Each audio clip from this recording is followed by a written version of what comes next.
Hello दोस्तों, कैसे हैं आप लोग। आप देख रहे हैं स्पीड पाठशाला। आज हम यूपी पीसीएस आर ओ का 2011 का पेपर एनालाइज कर रहे हैं, जिसमें हम 49 नंबर क्वेश्चन देखेंगे।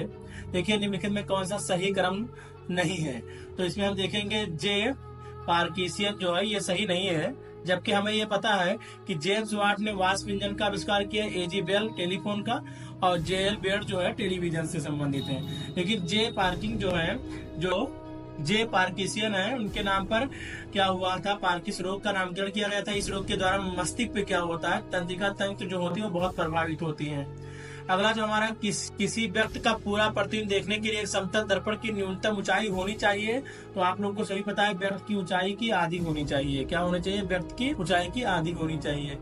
समतल दर्पण में किसी व्यक्ति का पूर्ण प्रतिबिंब देखने के लिए समतल दर्पण की न्यूनतम ऊंचाई व्यक्ति की ऊंचाई की आधी होनी चाहिए। समतल दर्पण में प्रतिबिंब सदैव आभासी और सीधा बनता है। वायु भरे गुब्बारे में हीलियम के हाइड्रोजन की अपेक्षा बरीता जाती है, क्योंकि इसको आप लोग जानते होंगे कि वायु के साथ विस्फोटक मिश्रण नहीं बनाता है। वायु के साथ क्या करता है, ये कहता है कि वायु भरे गुब्बारे में हीलियम को हाइड्रोजन की अपेक्षा वरीयता दी जाती है, यानी हीलियम को दी जाती है हाइड्रोजन की अपेक्षा, क्योंकि ये क्या होता है, वायु के साथ विस्फोटक मिश्रण नहीं बनाता है। वायु भरे गुब्बारे में हीलियम को हाइड्रोजन की अपेक्षा वरीयता दी जाती है।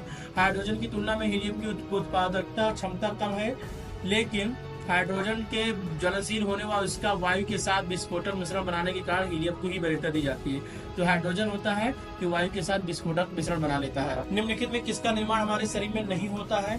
तो इसका जवाब आप लोग बताइए कि निम्नलिखित में हमारे शरीर में किसका निर्माण नहीं होता है। तो आप लोग जानते हैं कि विटामिन ए का निर्माण हमारे शरीर में नहीं होता है। मानव शरीर द्वारा विटामिन के, विटामिन डी का संश्लेषण किया जा सकता है। अन्य सभी विटामिन ए, बी, सी संश्लेषण नहीं किया जाता है। इसमें विभिन्न विटामिन युक्त भोजन से प्राप्त किए जाते हैं, अतः विटामिन ए का निर्माण हमारे शरीर में नहीं होता है। नोट, विटामिन बी और विटामिन सी जल में घुलनशील है, जबकि विटामिन ए, डी, ई, के ये सब क्या है, वसा में घुलनशील है। तो विटामिन ए हमारे शरीर में नहीं बनाया जा सकता है। विटामिन के हमारे शरीर के द्वारा विटामिन के और डी का संश्लेषण किया जा सकता है। अगला क्वेश्चन हमारा 53 नंबर का, निम्नलिखित में कौन सा सूचना प्रौद्योगिकी की शब्दावली का भाग है। तो ये 53 नंबर जो है ये हमारा हो जाएगा। उपरोक्त सभी प्रोटोकॉल, लैंडिंग और आरसी ये सभी क्या है, ये सूचना प्रौद्योगिकी से संबंधित है। डब्ल्यू के आविष्कारक कौन है। तो इसलिए आप लोग जानते होंगे कि डब्ल्यू के जो आविष्कारक है, उसका आविष्कारक है टिम बर्नर्स-ली। इसका आविष्कार 1989 में यूरोपियन नाभिकीय अनुसंधान संगठन जो कि जिनेवा स्विट्जरलैंड में किया गया था। तो वहाँ पर उस वक्त काम करते थे और 1992 में इसे जारी किया गया था डब्ल्यू को। इसका फुल फॉर्म आप बताइएंगे।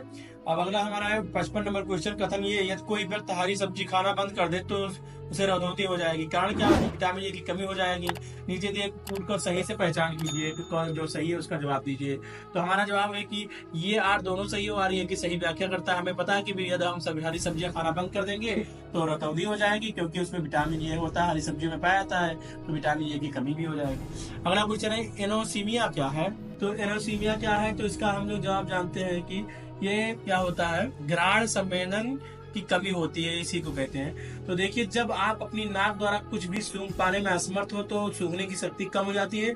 चिकित्सा भाषा में इसे एनोस्मिया कहलाती है, यानी घ्राण का अर्थ होता है सूंघने की शक्ति। सूंघने की संवेदना जब कम हो जाती है तो इसे एनोस्मिया कहते हैं। अगर आप लोग को वीडियो पसंद आए तो लाइक करें, सब्सक्राइब करें, शेयर करना ना भूलें और अपने दोस्तों से जरूर शेयर किया कीजिए।